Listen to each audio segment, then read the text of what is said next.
আসসালামু আলাইকুম ওয়া রাহমাতুল্লাহি ওয়া বারাকাতুহু। আলহামদুলিল্লাহি ওয়াহদা, আসসালাতু ওয়াসসালামু আলা মান লা নাবিয়্যা বা'দা, আম্মা বা'দ। সুপ্রিয় দর্শক মণ্ডলী, আপনাদের সকলকে ইসলামিক স্পার্ক ইউটিউব চ্যানেলের নতুন একটি ভিডিওতে সকলকে স্বাগতম।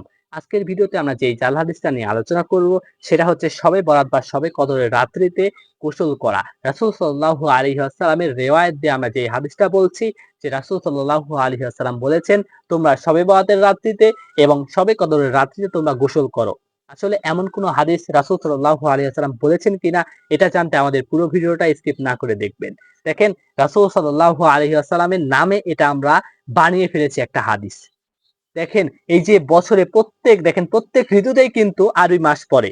প্রত্যেক ঋতুতেই কিন্তু আবার ফিরে আসে। ঠিক দেখেন, এই শবে বরাতের রাত্রি কিন্তু প্রত্যেক বছর, এক বছর এই যে এখন বর্তমান সময়ে শবে বরাতের রাত্রি পড়ছে একদম গরমের মধ্যে।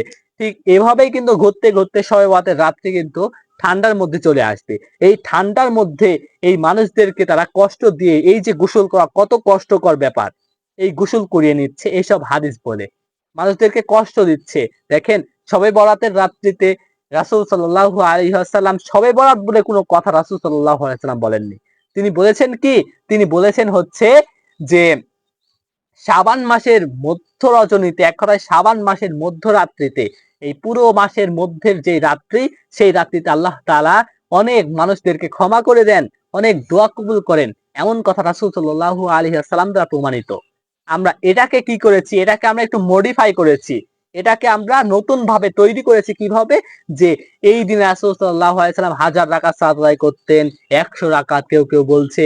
মানে এমন কথা রাসূল সাল্লাল্লাহু আলাইহি ওয়াসাল্লামের নামে যখন যেটা মাথায় এসেছে তখন সেই আলেম, আর ওই যে বলেছি যে ভক্তিতেই মুক্তি মিলে, আমরা আগের জাল হাদিসে জেনেছি। আমরা এই যে হুজুরদেরকে অন্ধ বিশ্বাস করি, এই বিশ্বাস করার কারণে এই হুজুররা এসব মিথ্যা বানোয়াট কিচ্ছা কাহিনী বলে দিয়েছে। আসলে শবে বরাত বলে এমন কোন রাত্রি রাসূল সাল্লাল্লাহু আলাইহি ওয়াসাল্লামের দেখিয়ে দেওয়া যাওয়া পদ্ধতি নয়।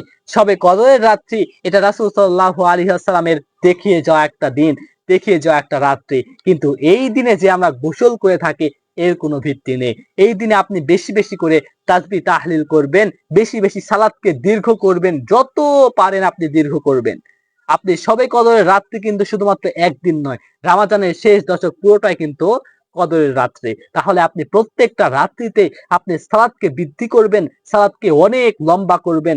আপনার সাধ্যে, আপনার সামর্থ্যে যতদূর কুলায় আপনি ততদূর সালাতকে বৃদ্ধি করবেন এবং তাসবিহ তাহলিল করবেন, কোরআন পাঠ করবেন, দান সাদাকা করবেন। এটা রাসূল সাল্লাল্লাহু আলাইহি ওয়াসাল্লামের শিখিয়ে যাওয়া পদ্ধতি। কিন্তু শবে বরাতের রাত্রিতে কোনো ইবাদত রাসূল সাল্লাল্লাহু আলাইহি ওয়াসাল্লাম বলে যাননি।